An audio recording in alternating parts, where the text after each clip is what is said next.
नमस्कार मित्रमैत्रिणींनो, भजी तर आपण वेगवेगळ्या पद्धतीची बनवतो, पण कधी तुम्ही हिरव्या कांद्याच्या पातीची भजी अशा पद्धतीने बनवली आहे का? नसेल ना, तर हा व्हिडिओ तुमच्यासाठीच आहे. तुम्ही नक्की ह्याला अगदी व्यवस्थित पूर्णपणे पहा आणि तुम्ही बनवा. तर चला, जास्त काही न बोलता पटकन रेसिपीला सुरुवात करूया. तर सगळ्यात अगोदर आपण एक पेस्ट करून घेणार आहे, ती म्हणजे लसूण, आलं आणि मिरचीची. इथे मी मिरच्या घेतल्या आहेत 2, त्याचबरोबर आलं घेतले आणि 7-8 अशा लसणाच्या पाकळ्या, आणि ह्याला आपण वाटून बाजूला ठेवूया. ह्याचा वापर आपण नंतर करणार आहोत. आता इथे आपण बनवणार आहोत चटणी. त्यासाठी कोथिंबीर घेतली आहे, त्याचबरोबर इथे घ्यायची आपण थोडीशी पुदिनाची पानं, त्याची चव छान लागते. 1 किंवा 2 चमचे घ्या अगदी ओलं खोबरं. शेंगदाणे भाजलेले घेऊ शकता किंवा तुमच्याकडे जर चण्याची डाळ म्हणजे फुटाणे असेल तेही घेऊ शकता. जिरं घालायचे, आलं, हिरव्या मिरच्या, त्याचबरोबर जराशी साखर, चवीला अगदी घालायची साखर, अगदी कमी घाला. त्याचबरोबर मीठ, आणि नंतर आपण त्याच्यावरती घालायचं लिंबाचा रस. लिंबाचा रस घातल्यामुळे काय होतं, रंग सुरेख येतो. तुम्ही नसेल तर चिंचही घालू शकता, आणि बर्फ मात्र नक्कीच घालायचं. आता बघा, बर्फ घातल्यामुळे अगदी त्या चटणीला रंग अगदी सुरेख आला आहे आणि अगदी मस्त चटपटी झाली. तुम्ही आवाजाला फोडणी देऊ शकता, पण फोडणीची सुद्धा गरज नाही. आता ही जी आपण पेस्ट करून ठेवली होती, आता आपण त्याचा वापर करणार आहोत. एखादं भांडं घ्यायचं, त्याच्यामध्ये ही सगळी पूर्ण लसूण आल्याची पेस्ट आपण काढून घेतली. मी थोडंसं हलकंसं पाणी टाकलं होतं, वाटून घेतलं होतं. त्याबरोबर लाल तिखट घालायचं. इथे मी काश्मीरी लाल तिखट घातलं, तसं घालायचं. थोडीशी हळद. आता हे सगळे आपण मी मसाले जे जे सांगते ते तुम्ही घालायचे.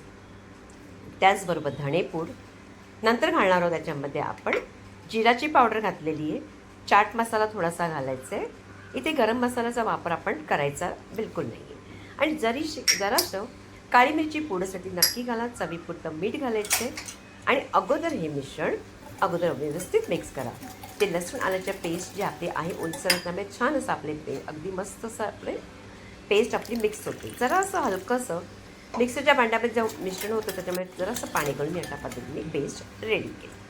आता पेस्ट रेडी केल्यानंतर ह्याच्यामध्ये घालायचं आहे आपल्याला अर्धी वाटी, त्याच्यापेक्षाही जास्त घातलं चालेल, पाऊण वाटी असं बेसन घालायचं आहे. आणि हे तांदळाचं पीठ जेमतेम मोठे चमचे 3 चमचेच घालायचे. थोडंसं पाणी घालायचं. अगोदर थोडंसं पाणी घालून गुठळा मोडत बेसन आणि तांदळाच्या पिठाच्या व्यवस्थित अगोदर मिक्स करून घ्या. त्यामुळे काय, अगोदरच तुम्ही पाणी टाकलं तर कधी कधी गुठळाही पडतात, म्हणून अगोदर थोडंसं पाणी घालायचं, मग त्याला अगदी व्यवस्थित फिरवून घ्यायचं, पुन्हा पाणी घालायचं. आता इथे मात्र हे जे मिश्रण आहे ना, तुम्ही जास्त प्रमाणात अगदी पातळ करायचं नाही आणि जास्तही पण जाडसर करायचं नाही.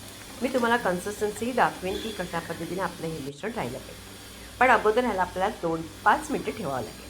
त्यात मी 1 चमचा तेल थोडंसं गरम करून घातलं आहे, आणि अशा पद्धतीने आपण याला मिक्स करायचं आहे. आणि नंतर ह्याला झाकून याला आपण बाजूला ठेवून देऊया. अगदी जेमतेम 5 मिनटं आपल्याला पुरेशी होणार आहे. आता इथे मी घेतलं आहे हिरवा कांदा. आता आपला हा जो हिरवा कांदा आहे ना, त्याच्या आपल्याला कांद्याची गरज नाही आहे. त्यामुळे काय करायचं, अगोदर हे कांदे आपण कापून घेऊया. अगदी छान असे कांदे घ्या, आणि बऱ्यापैकी आता मस्त येतात कांदे अशा पद्धतीने. आणि या कांद्याचा वापर तर आपण करणार आहोत. हे कांदे काही वाया तर जाणार नाही आहे, मात्र तुम्हाला एक वेगळ्या पद्धतीची भजी इथे खायला मिळेल आणि तुम्हाला पाहायलाही मिळेल. तर बघा, अशाच पद्धतीने मी कांदे कापून घेतलेले. कांदे कापल्यानंतर सगळे कांदे कापले गेले की आपण ही जी पात आहे त्याला पूर्ण न घेता मी ज्या पद्धतीने दाखवते त्या पद्धतीने कापून घ्यायची. असं वाटते ना, अगदी पंखा कसा असतो आपला कागदाचा केलेला, त्या पद्धतीने दिसतं बघा, सुरेख असं. आणि ही जी पात आहे ना, पात आणि ही कांदा, तुम्ही त्याच्यामध्ये मुगाची डाळ भिजवलेली घाला आणि मस्त असा कांदा वगैरे हिरवी मिरची घालून भाजी बनवा. अगदी अप्रतिम, तीसुद्धा छान लागते. आता त्यानंतर ही जी पात आहे त्याला अगोदर टूथपिक घ्यायचं आणि त्याच्या आतमध्ये असं घालायचं. का बरं करायचं असं, त्यामुळे आपली ती पान आहे ना तसंच राहील. नाहीतर काय होतं, जेव्हा आपण भजी करू तेव्हा अगदी ती जवळ येते. ती जवळ येऊ नये म्हणून अशा पद्धतीने त्याला असं त्याच्यामध्ये घातलं, म्हणजे अगदी पिसारासारखं फुलल्यासारखं होतं.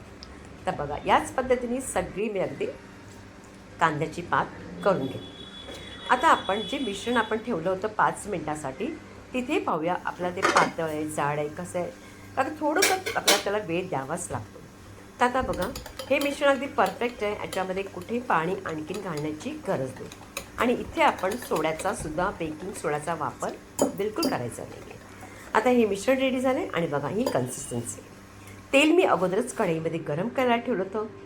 मीडियम आचेवरती ठेवायचं आणि जसं गरम झालं तसं ज्या पद्धतीने मी दाखवते त्या पद्धतीने कांद्याची पात आतमध्ये टाकून व्यवस्थित त्याला सगळं लावून मिश्रण अशा पद्धतीने घालायचं.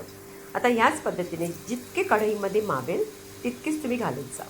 अगदी छान लागतात. तुम्ही एकदा करूनही पहा. अगदी जबरदस्त लागतात. ज्या पद्धतीने सांगितलं त्याच पद्धतीने मात्र करायचं. कारण काही थोडीशी आगळी वेगळी दाखवली तुम्हाला. आपण बऱ्याच वेळा कांद्याची पात कापून करतो तसं तर आपण करतोच, पण अशा पद्धतीने केली नसेल तर नक्की करून बघा. तर बघा. आणि हे ना तुम्हाला आता तर बऱ्यापैकी गरमी आहे, पण तुम्हाला मी हा व्हिडिओ दाखवला आहे. पावसामध्ये सुद्धा खायला तर आणखी त्याची मजा असते. आता याच पद्धतीने अगदी 2-3 वेळा मी अगदी खालतीवरती करून ही भजी काढून घेतलेली.